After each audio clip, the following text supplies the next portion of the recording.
Everywhere you go in Fayoum, you are surrounded by lush green fields, birds and palm trees that sway gently from the desert breeze. It's a postcard picture one would expect from the country. According to some texts, this region has the earliest evidence of farming during pharaonic times, and it was the breadbasket for the Romans. As Egypt modernized, Fayoum lagged behind and remained one of the poorer agricultural regions in the country. Even today, farmers tend to their fields using traditional, outdated means, and the pace of life remains slow. It's also here where you'll find the small village of Tunis, less than a population of 1,000 nestled among the green landscape.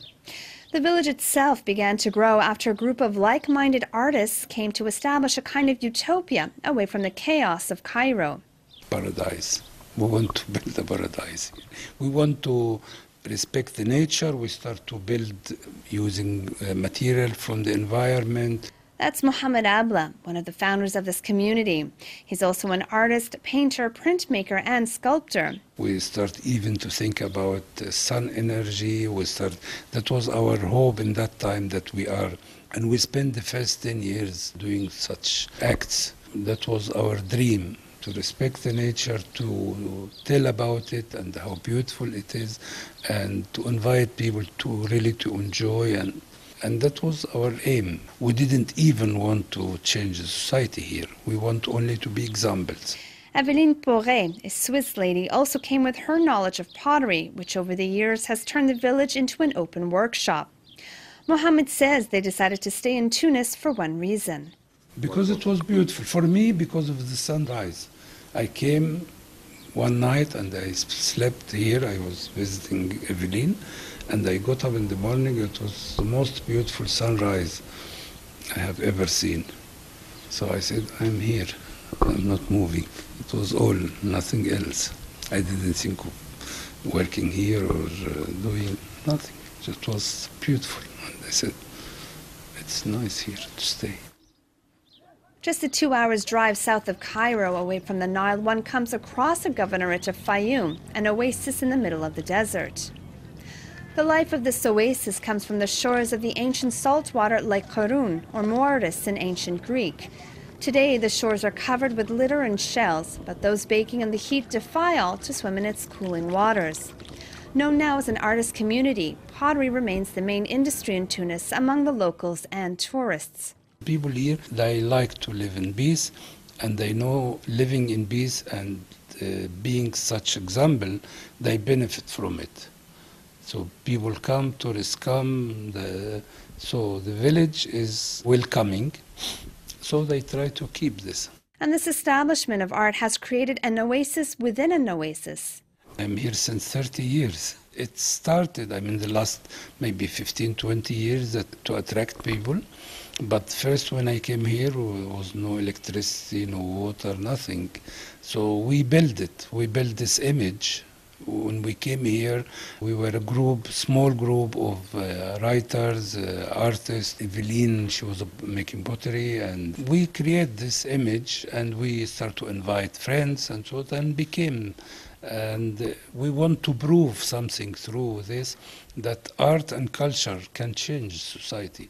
And this society, you see, the neighbor village here or neighbor there, completely different. This village became special because of art. So art can change. In Mohammed's studio here at the Fayoum Arts Center that he established, the crickets chirp at night while he sands away another sculpture.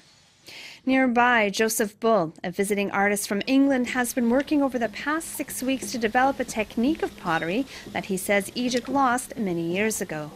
That's something that the Egyptians were doing 900 AD. That was amazing. That's relatively gone underground that no one's really been developing. And if they have been developing it, it's kind of been very Jackson Pollock style. It's just like kind of splashing lustres on rather than the really acute detail. But really the pottery that kind of makes Egypt, and I think it is Egypt, as well as other little pockets you have in Iran, you have in Iraq, you have in Syria. Lustre came all the way over to Andalusia, and then Andalusia went to Italy. Pottery is not an art form specific to any one country. You'll find it in just about every ancient culture. The Egyptians, they're credited for developing the first glaze. Like pottery is synonymous, it's ubiquitous all over the world. There's traces of pottery going back 15,000, 20,000 years. And some of it's actually in the Sahara, you know, where they found it in the Dakhla Oasis. They're finding really early elements of pottery. Here at the open-air studio overlooking the palm trees, the foot-propelled pottery wheel is working hard as Joseph works the clay, turning it into a usable or even human form. If you take a look at these pieces, we're kind of anthropomorphizing, you know, we're creating pieces and we give them human relations, you know, we say this is a foot, this is a belly, these are the arms, this is the neck, so we're kind of putting human traits in them, and they do look like people to a certain degree. Not a single advertisement, be it religious or political, can be seen in the limestone-colored village of Tunis. Instead, one comes across paintings on the exterior of buildings similar to the famed Fayoum portraits. The village has grown to what it is today without government help, giving it and its residents independence. Before, or in the other places, people, of course, here the people, they are educated. And also they depend on themselves. They don't work for the government, okay?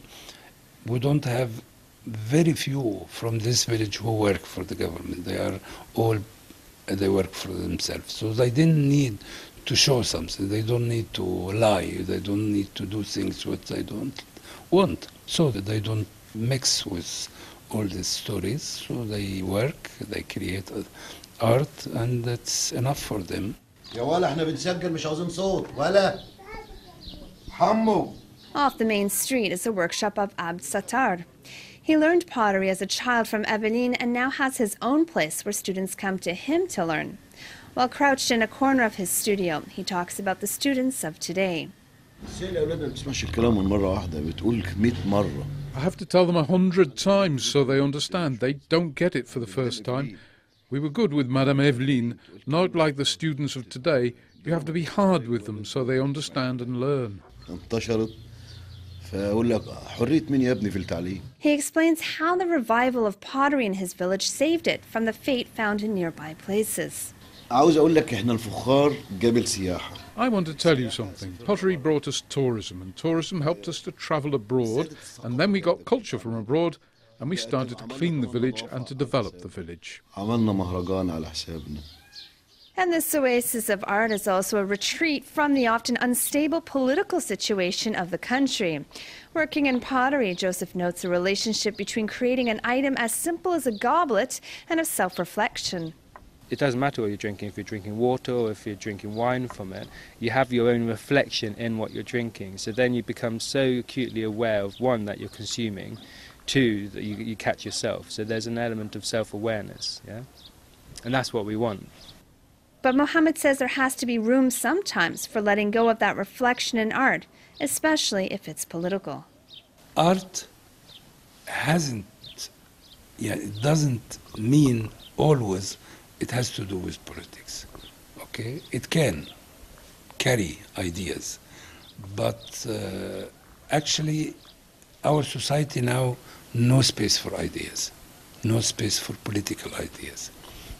So you don't want only to be in the opposition side without any reason. There is no oppositions, no political opinion, so people concentrate on their art.